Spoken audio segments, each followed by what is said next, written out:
Hi, my name is Drew Moore. I've got Michael Reginelli and Brian Basting here today to discuss the March USDA WASDE report.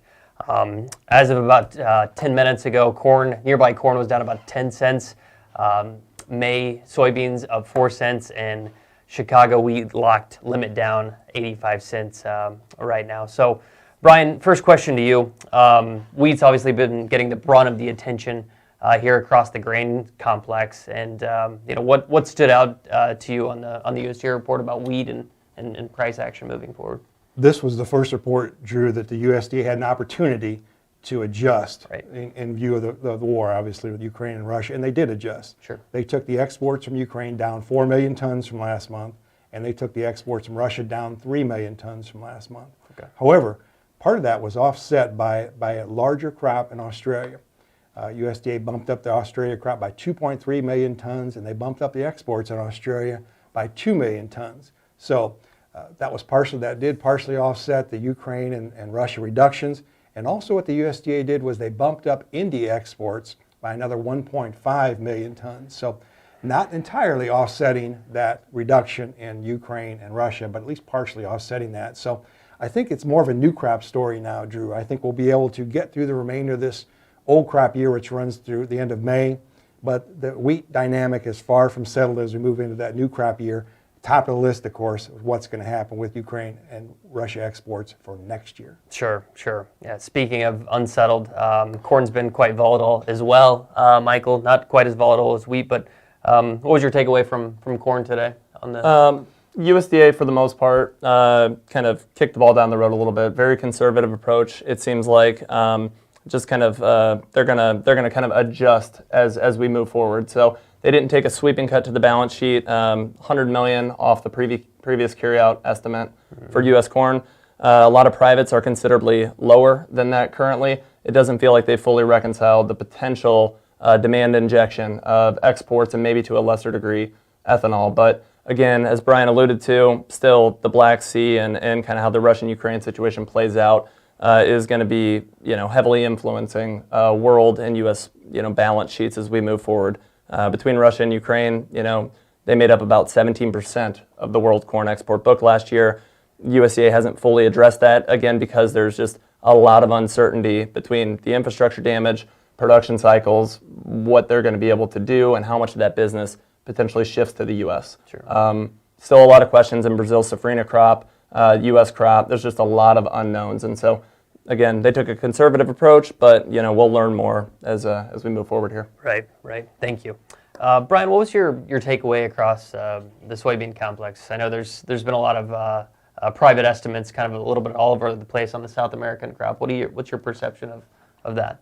A bit of a mixed bag this month, Drew. USDA did acknowledge that there are some issues with the South American crop that they did not acknowledge in February. Mm-hmm. They did reduce combined Brazil, Argentina, Paraguay, and Uruguay soybean production by over 10 million tons from last month, highlighted by a 7 million ton reduction in Brazil. Okay. Now that's down to 127.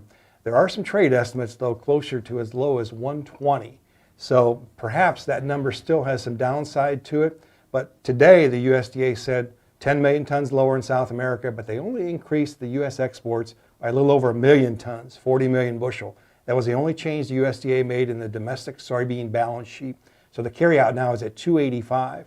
And to amplify what Michael said, there are some private estimates out there even lower than that on the bean side too. So sure. I think as we move forward here, we're going to be watching closely weekly export sales reports to see what kind of old crop business we're getting on beans. We've seen some tremendous new crop business on beans, but I think the old crop story is yet to be determined here.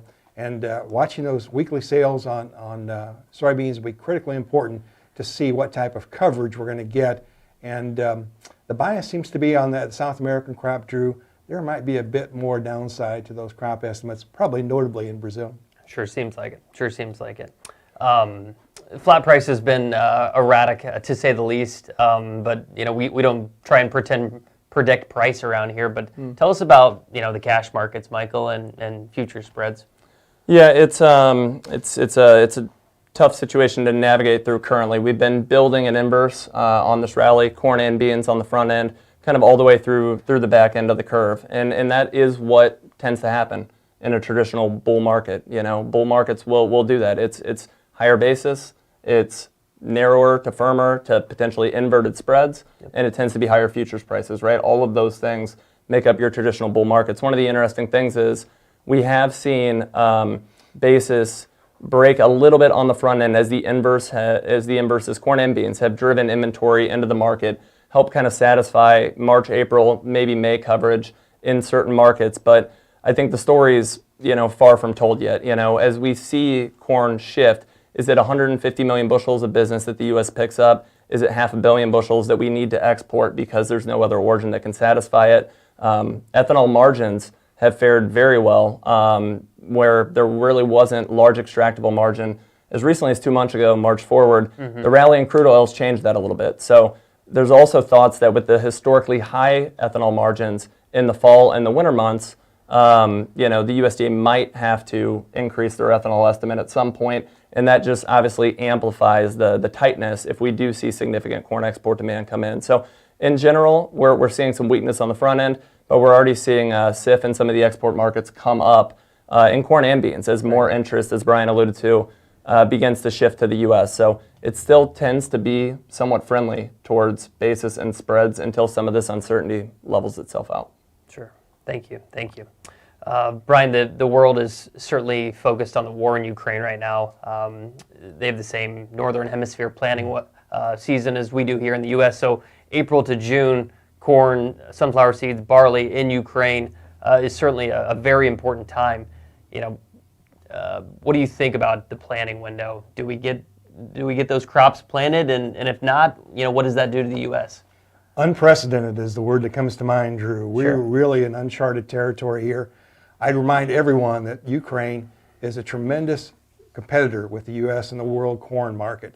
So as Drew highlighted, from April through June, that window of planting is approaching rapidly here. So it is critical to get that crop in the ground. Otherwise, USDA is forecasting for the current year about 27 to 28 million tons of exports from Ukraine. That number was as high as 34 million tons recently, 33, 34. Right.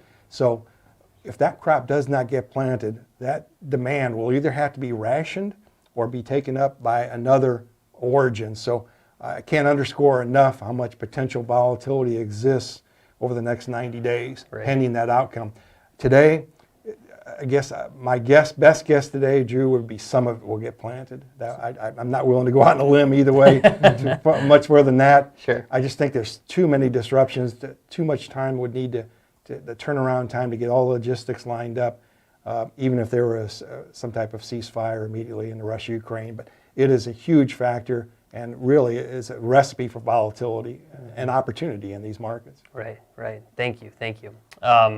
Inflation fears seem to be driving the headlines, right? You see a lot of analysts talking about $200 crude oil, but you also hear about a multitude of different interest rate hikes in the United States over the next balance of the year. So all that being said, what do you think about fund flows? I know that you watch them closely. I mean, do we see an influx of money come into the ag space, into commodities as an asset class, as someone may put? It's hard to say how much additional money comes in because so much money has already come in. If you look at the kind of the managed money or non-commercial spec positions on corn and beans, I mean, they're already hovering near multi-year highs. Right. This past week, they laid off a little bit of risk, but not much. We're still kind of in that very much upper tier of ownership from the spec crowd. So, sure. I mean, as long as Brian just said it, I mean, as long as uncertainty and volatility abounds, we could obviously continue to see money kind of move into commodities as an asset class or an inflationary hedge.